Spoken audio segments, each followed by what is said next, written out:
Welcome to another exciting episode of the 4 o'clock game. And well, it's been a while, since the last few months since I have been taking a break from this video that I've been trying to do, is busy doing other things and all the stuff during the last one in my video. But I'm back and we're ready to do more. And also, just before I start today I'm going to be showing other games that other stuff that happens, but since I haven't done an episode in quite a long time. And then second, this is one of the series that in honor of the Summer Olympic Games, which is going on in London. And this time I'm going to show it to you right now. So to celebrate the Olympics which is going on in London, I'm going to show 4 games that I have to show it to you. The first is track and field. This is what we do for this month's Olympic month on the 4 o'clock game. First was track and field 2, Capcom's Gold Medal Challenge 92, and last but not least, World Games. These are all the games that I would like to show you today in honor of the Olympic Games, which is going on in London. So we're going to start the first one. This is track and field. I'm going to present today's 4 o'clock game in salute to the Summer Olympic Games. And this game came out in 1987 for the NES, made by Konami. There was actually this was actually a great game. It's a mediocre game, and of course there was an original arcade version that was released. It was probably rare and you cannot find in the arcades very often, but you can play the arcade version in MAME. In the MAME emulator. So, just enough said. Let's get. I have to run the bathroom here, so hold on just a moment.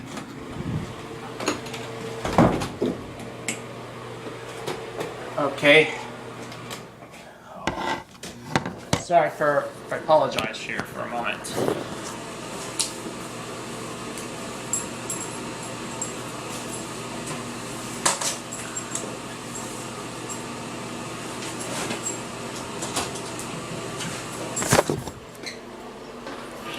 Like I said, track and field was actually a mediocre game, but it's one of Konami's earliest attempt to have an Olympic game. But this was Nintendo's decision to release a port of an original arcade game.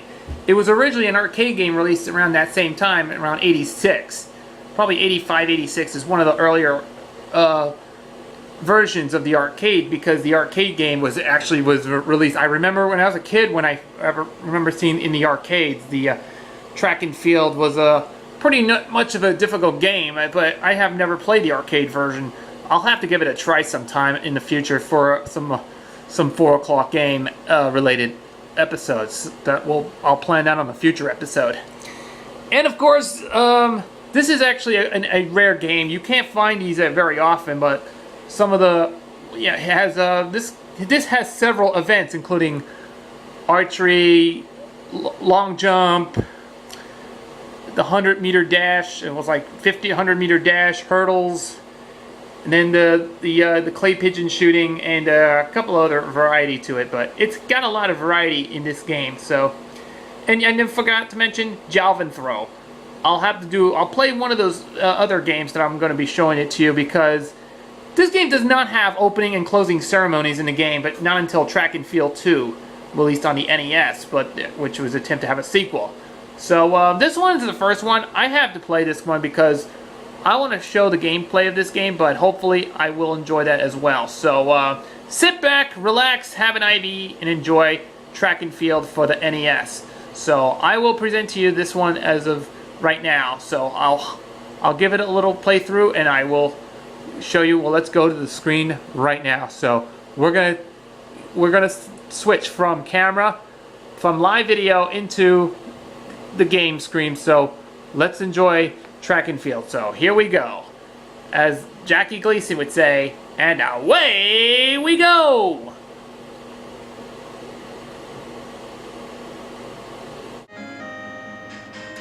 Okay, this is track and field for the NES. And as you notice, the title screen, Yep, that was the 8-bit rendition of the Chariots of Fire. You know, if you've never seen the movie Chariots of Fire. Yep, and this is a 1987 game, and let's the games begin. So give you a little, yeah, it's a demo play, but let's forget about that. Yeah, I forgot to mention. Where can I start? Okay, you have to choose an option. You have to choose player A, player B. There's only one player or two players. Well, let's choose one player to be exact. Yep, you had a total of 8 events. The arcade version only has 5 events, but the NES version they have updated with 4 more events. You have the 100-meter dash, long jump, 110-meter hurdles, Javelin Throw, Skeet Shooting, triple jump, archery, and high jump. For the rest of the part, I'm going to play the whole throw of this game, so we're going to do a 100-meter dash.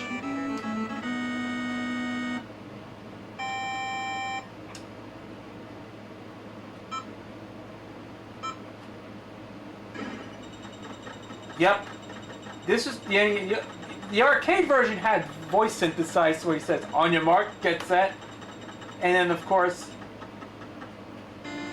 it says, yeah, there was a lack of voice clarity. It says in the arcade version they showed 8.54 seconds, and this is the next event is a long jump. You have to hit the up button. Oops. It's foul. Foul. Okay, foul. Alright.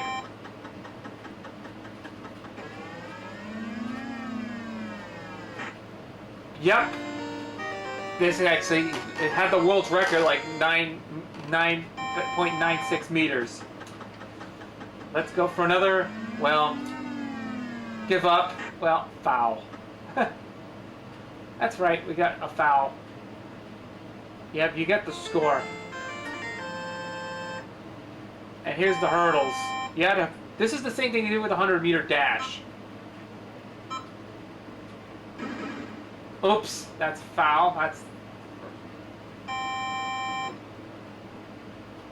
This is what happens. Give it a little try.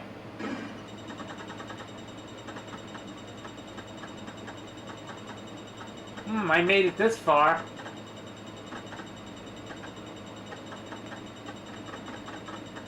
Huh. Yep, the hurdles.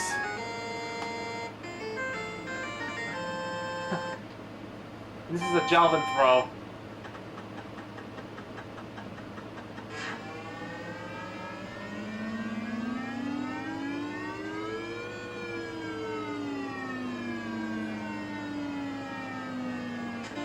Yep! Got the world's record, 115 meters. It's 100. This is what happens. It's only 100. It's 47 degrees.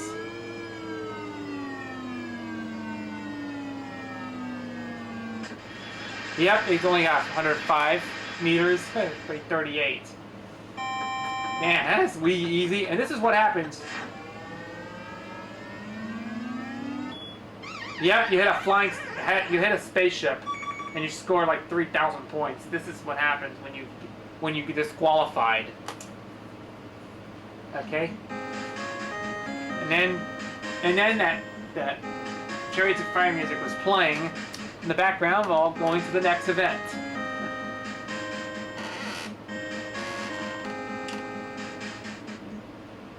Okay, this is an event we talk about.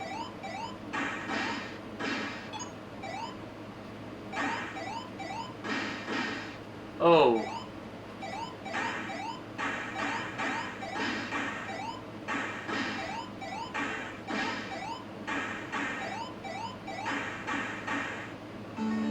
Yep, he missed it. He didn't make it this far, but yeah, 15 seconds to shoot.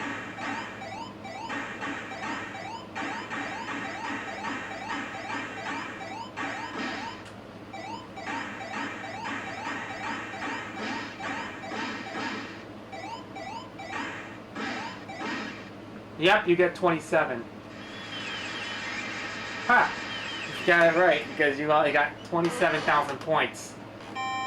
Yeah, this is a totally different event. They gotta talk about this. If you missed correctly. Whoa.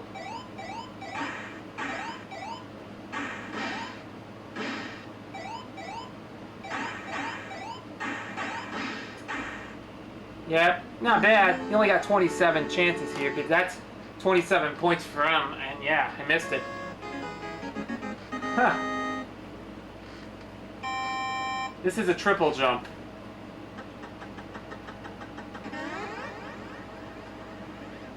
Whoops! Fouled.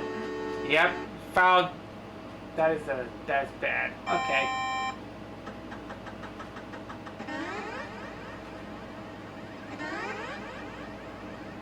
Whoa! They missed the foul! Okay. I don't know how to do this, but this is... I haven't played this game in a very long time when I had played this game, but this is...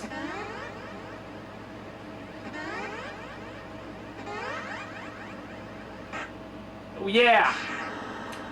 And that spaceman was coming down to 3,000 points. Ah! That's a record. That is a record. I can't believe this has been made. Man! Have you ever tried this in London? Okay. This is the next event is an archery shooting. Yep, you had to hit a bullseye. This is the object you gotta... Ah.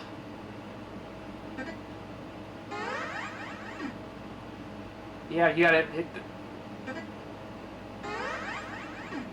Yeah, if you remember when you go out to, what was this, Renaissance Fair? You gotta do archery shooting? Remember this? This is like Robin Hood. Yeah, if you remember Robin Hood. Oh, you gotta hit the target. And you can almost hit the bullseye. Man, you got hit. That's right, it's hitting the bullseye. Ah. Yeah, you gotta hit the target. Oh.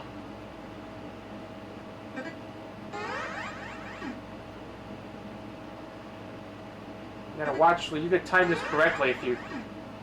Yeah, you can hit the 5.5 angle. But...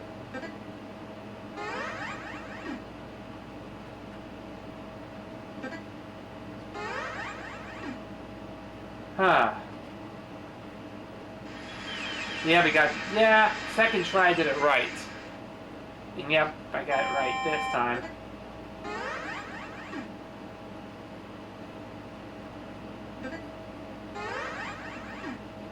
You know, this is one of the easiest events. This one's, if you usually do the 500 angle. You have to score. Yeah, you have to score more points. You can get a high score. But I can't believe how to play this game. So this is what I had to play. Track and Field for the NES was a fun game. It was a very not bad for a video game. I just want to tell you. Yep, we did this. The archery shooting is just done. It's just done with. And our final event is a high jump. This is what we're gonna end up being.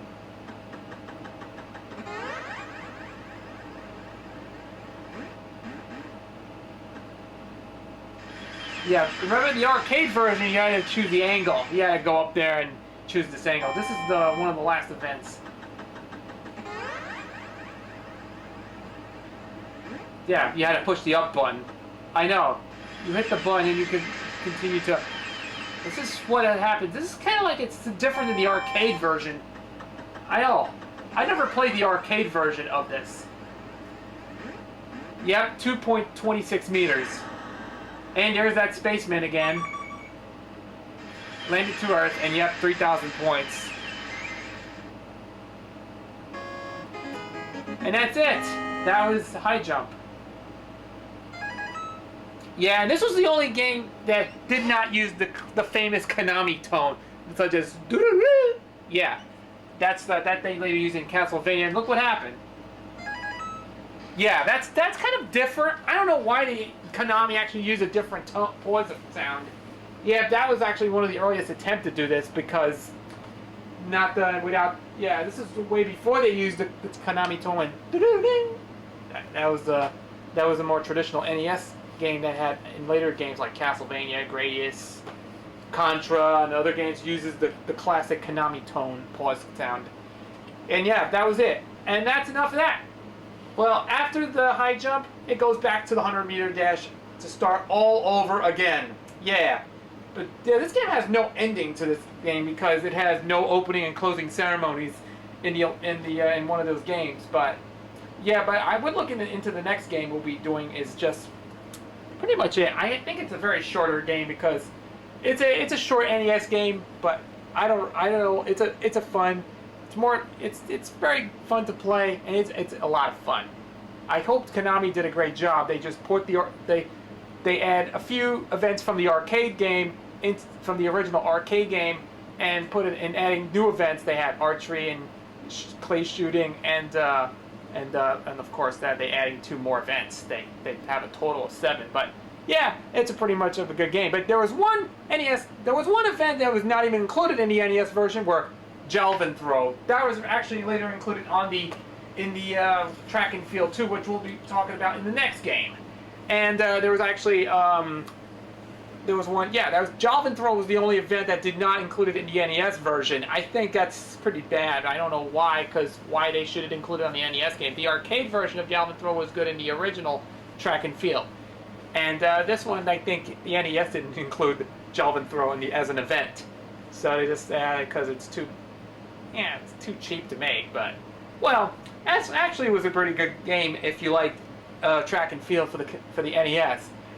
This game came out probably around '87. That was like 4 years after the original arcade version of track and field. I have never played, like I said, I never played track and field the original in the arcades back in '83 when I was a kid. But I saw it. I remember as a kid when I saw that in the arcades. But I was trying to recommend. I haven't played this as of yet, so I'll do that in the near future when I'm doing this game. So bear with me, folks, and I will see you in there. But that was track and field for the NES. So now, as of right now, let's go back to our studio. So in conclusion, track and field would end up being one of the most most sought after NES title, which is probably the one of the most holy grail in the NES library. If you're an Olympics fan, you should recommend this game. But if you've loved it, if you enjoyed this game, this is a pretty good game if you want to own. But there is actually another sequel which will be coming up in the next episode of the 4 o'clock game, which will be Track and Field 2. So I hope you will enjoy watching this playthrough of Track and Field for the NES. So I will see you probably around sometime for another episode of the 4 o'clock game, which I will be doing in honor of the Olympic Games, which is held in London right now. Because if you watch the Olympics, go watch it. If you're in London, just check it out. So if you want to see it, the Olympics is in London for the 2012 games. But I would like to show it to you right now. But yeah, I have all 4 games lined up for the in honor of the 2012 Olympics, which is held in London. So I will be seeing you sometime along the way in the next episode of the 4 o'clock game, which will be Track and Field 2. So until then, I will see you later.